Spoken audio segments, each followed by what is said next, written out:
Hey friends, welcome back to another episode of the Voyage cast. I am Eddie, your host, and today we're talking about love, not like the Nicholas Sparks kind of love with candlelight and rain falling from the sky and big soppy embraces. No, this is the kind of raw, gnawing love that makes your stomach turn every time your partner takes too long to text back. You know the feeling? Maybe it creeps in after the high of the honeymoon phase wears off. Maybe it shows up every time someone says, "I just need space." You start asking yourself, do they still care? Am I being too much for them?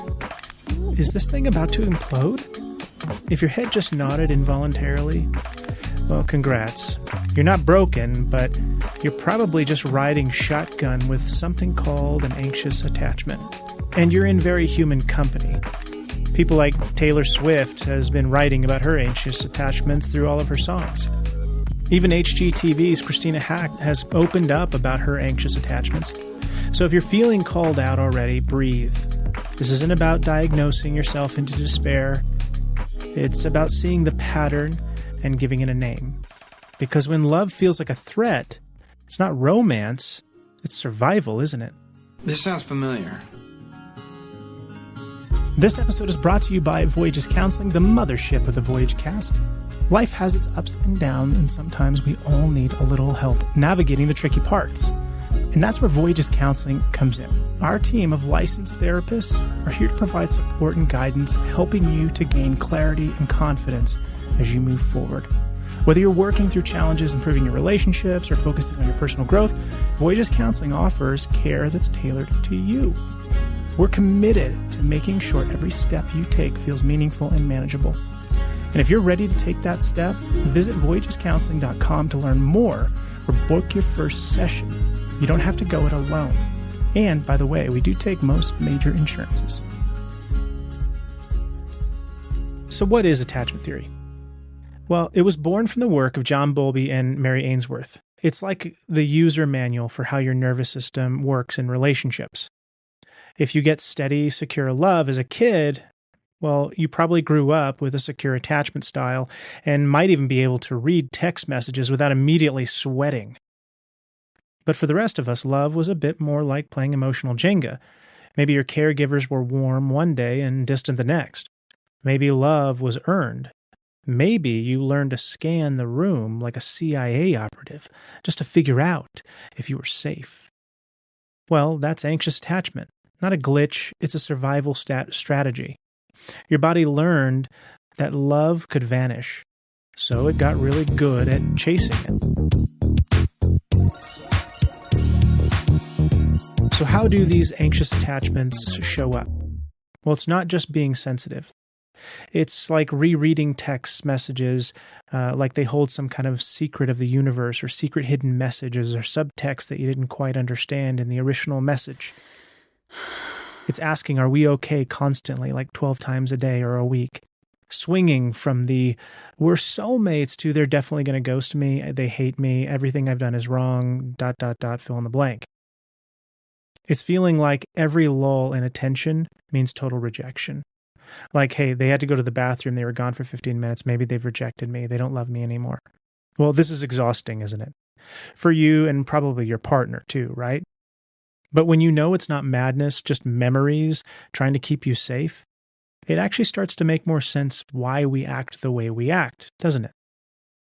So let's break down these attachment styles. Let's break down anxious attachment, secure attachment, avoidant attachment, disorganized attachment. Let's really get into it here so you have a clear picture of what it is we're talking about and basically what these defense mechanisms really look like, because that's really what they are ultimately. When we're growing up, we develop these kinds of things.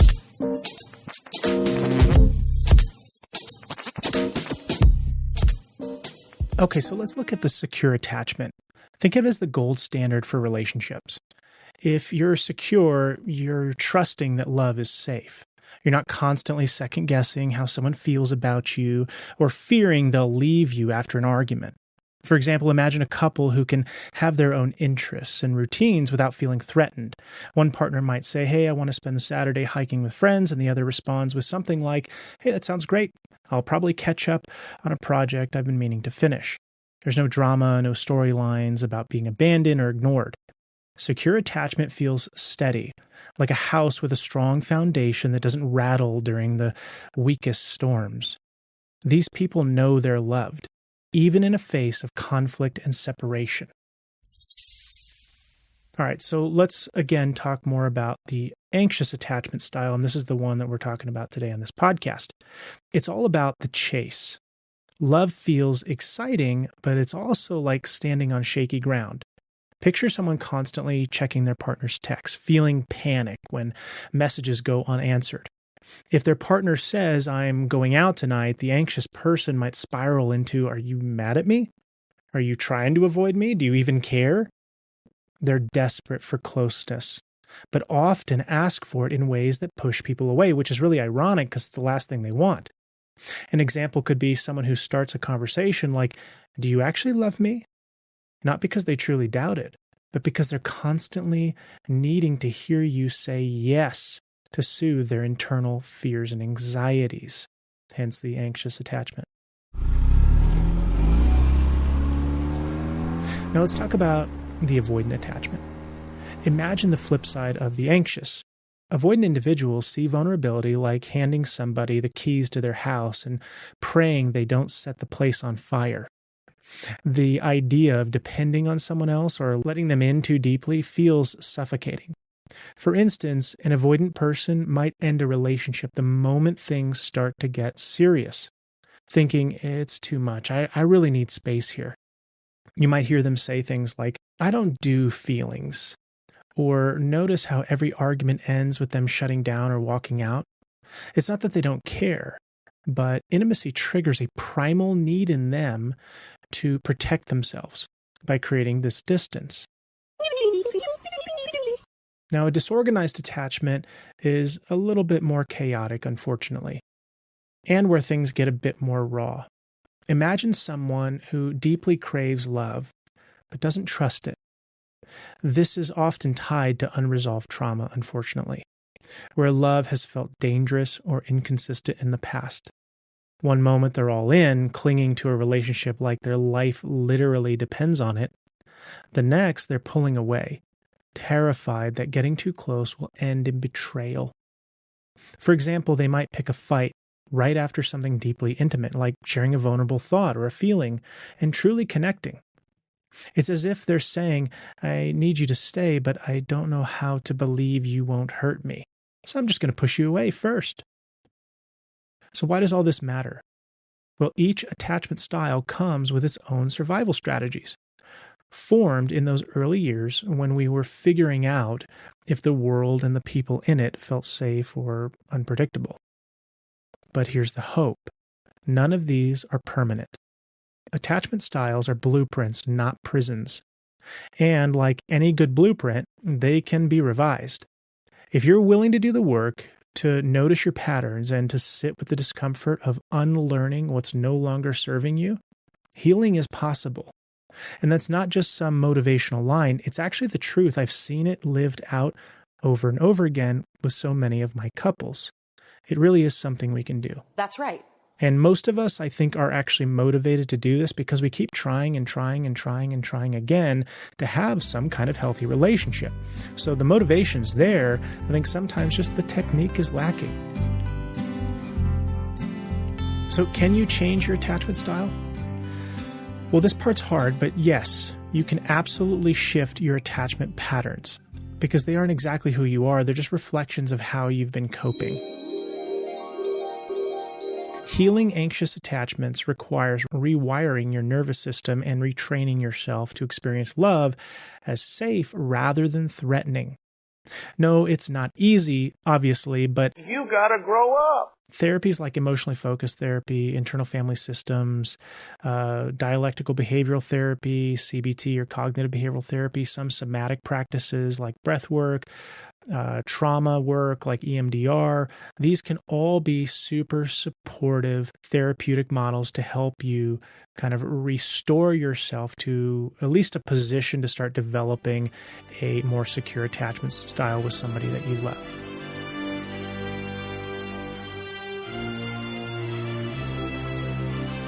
So here's a few daily practices that you can do at home outside of the therapy office, and you can get things really started to really transform some of those kind of internal thought processes that are associated with your anxious attachment style. Okay, but these are practices that must be consistently utilized if you're going to see any kind of healing benefit from them. And no, they're not going to be some kind of grandiose breakthrough, but I think in the quiet, small little activities every day, you're going to be finding yourself moving the needle to health at least a little bit every day. And a little bit every day is, I think, really worth it. So here we go. Pause before reacting. Pause. When anxiety flares up, it usually has a frantic, right now kind of energy, doesn't it? You feel this pressing need to fix or resolve something immediately, whether it's a misunderstanding with your partner or the fear that someone's pulling away.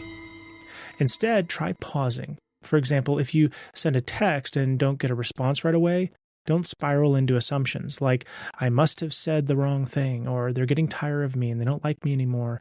Instead, physically step away from your phone. Go for a 5-minute walk, splash cold water on your face, or if it feels doable, pick up a journal and write down exactly what you're feeling. Scribble out the fears, the doubts, the stories you're telling yourself. Sometimes just seeing those stories on paper can soften their grip, or at least help you see sometimes how ridiculous they are and how they're not really relevant to the situation you're in and maybe just predicated on past pains, hurts, and sorrows. The next one is self-soothe. When that familiar knot of anxiety tightens in your chest, remind yourself, I'm safe in this moment. Right now, I'm safe. It's okay. I can tolerate this discomfort. This can feel really awkward at first, like you're reciting like a weird mantra or lines from a self-help book. I get it. It's not about doing things perfectly. It's about practicing things that can start shifting those neural pathways. So imagine yourself lying awake at night, replaying an interaction, chewing on what you said and how it might have been received. Instead of feeding the loop, try placing a hand on your chest and another on your belly. Breathe deeply, feeling the rise and fall of each breath. Whisper to yourself, I don't have to solve everything right now. It's okay to rest. It may feel like a small act to you, but these micro moments teach your nervous system that you can handle discomfort without falling apart. Some of these breathing activities, these are typical coping skills. You can look them up online, like square breathing, stomach breathing, stuff like this. Just something to ground you. All right, practice secure behaviors. So even if you don't feel secure, you can intentionally act as if you do. I know this seems weird, but picture the example. You're upset because your partner didn't notice and acknowledge how much effort you put into hosting last night's dinner, or whatever the event was. An old tendency might push you to withdraw completely or lash out for validation. You don't care about me at all, do you? You're a real hooker. Instead, calmly express your feelings without accusations. You might even say, hey, I noticed I'm feeling a bit unappreciated last night. It would mean a lot to me if you notice these efforts in the future. Could you just mention anything about it? Like, hey, I appreciate that. That'd be great. I'm not telling you how to live your life. I'm just saying this helps me calm myself a little bit and feel close and feel known, seen, and heard. Which, let's be honest, everybody wants that. Everybody wants to be affirmed. Everybody wants to be known, seen, and heard. It's a small practice, and this kind of practice can help clear up the communication that helps you embody security, even if it feels foreign at first. But these are the kind of things that we really do need sort of in vivo or in real life practice and help with, don't we? All right. Consider this, Buck. Reflect and release. This one is not easy because it means opening the door to grief. There's a deep sadness that comes with recognizing the emotional care you might not have been receiving growing up. So take some time to reflect on specific moments from the past that still sting a bit. Maybe it's the time you cried alone in your room because no one noticed you were hurting. Or the many times you felt like you had to be the, quote, good kid to earn any sense of approval. Journaling can be a powerful one here. Write a letter to your younger self doing that kind of inner child work. Tell them what you've come to understand now. Like tell that younger self what you've come to understand now, and then release it. Not in a dismissive sense, like I'm over it, but in a way that honors what you've been through. Some people find rituals helpful for this. You can light a candle, say a prayer, or just sit quietly after writing. Feel whatever comes up. Feel what needs to be felt. Then remind yourself that those unmet needs belong to the past. Today, you are capable of meeting them for yourself or incorporating somebody else in your life to help meet those needs and not pushing them away. You're capable of that. Healing doesn't mean becoming someone else. It doesn't mean wiping out the anxiety completely. It means you won't drive by it. It's about growing into a version of yourself that feels grounded, calm, and full of self-trust. These practices are tools, not cures, remember that. But tools are what change the game when you pick them up and use them.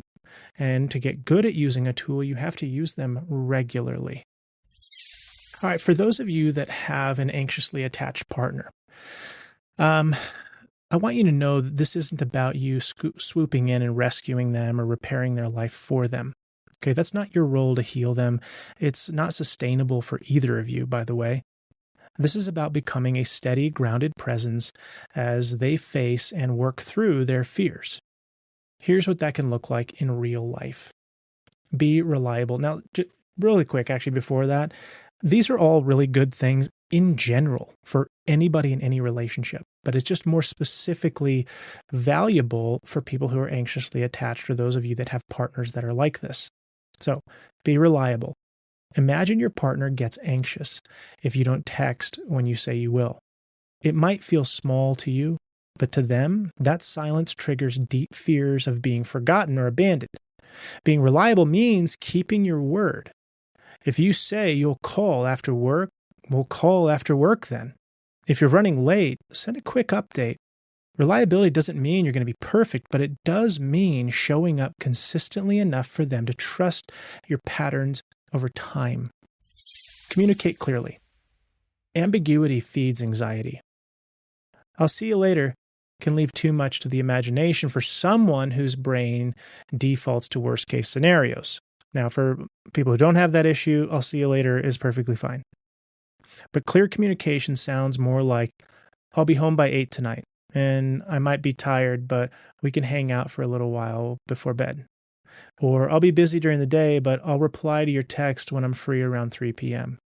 These small clarifications can really reduce the mental spirals your partner might otherwise fall into. And this isn't you just being controlled by them. This is you just helping somebody's nervous system. Offer reassurance without feeding their anxiety. Now, it's tempting to endlessly soothe your partner when they feel overwhelmed, but that's not actually helpful in the long run. Instead, focus on calm, grounded reassurance. For example, if they're convinced you're upset because your replies have been short, you might say something like, I'm not upset with you. I've just had a stressful day. I care about us, and I want to talk to you later when I can focus better. This lets them know they're safe without perpetuating the cycle of needing constant validation. Model healthy independence without withdrawing. Now, this is a delicate dance. Your partner might feel threatened by your independence, but disappearing to escape their anxiety only reinforces their fears of abandonment. A healthier move, share your intentions and include them in your thinking. For instance, I've been craving some alone time, so I'm planning to take a solo hike this Saturday. I'm happy to hang out on Sunday instead. By staying connected while asserting your boundaries, you show them that independence doesn't mean disconnection. And most importantly, remember that their healing isn't your responsibility. Let's be so clear about that. Your partner's healing is their job. It's their work. It's their burden to bear. You can't carry it for them, but you can be their companion as they grow, their helpmate, so to speak. If they're overwhelmed by fears of losing you, affirm your care without making promises beyond your control. I can't predict the future, but I'm here, and I care about us. I believe in our ability to work through hard things together. This kind of honesty builds trust without sacrificing your authenticity, or at least without taking on more than what's yours. A steady presence isn't about erasing their worry or over-delivering to calm it. It's about being someone they can count on while still being true to yourself When you hold that tension with compassion, you both then have space to grow. So to wrap up, anxious attachments often start as a desperate attempt to hold on to love. But it doesn't have to end that way. Healing means this: love becomes a gift, not a lifeline. Intimacy feels like breathing, not bracing yourself for pain. Safety isn't something you beg for, it's something you carry within. This work isn't for the faint of heart. But if you're here listening to this today, I know you've already got more courage than you think because you stuck it out to the end. And with that said, thank you for listening. And share this with somebody who might need it. Listen to it again if you need more reassurance. Find books on anxious attachment styles and relationships and how to work through that. Get a therapist. If you live in Colorado, contact Voyages Counseling. We take most major insurances. If you don't live in Colorado and you're listening to this, find somebody in your local area to help you with this.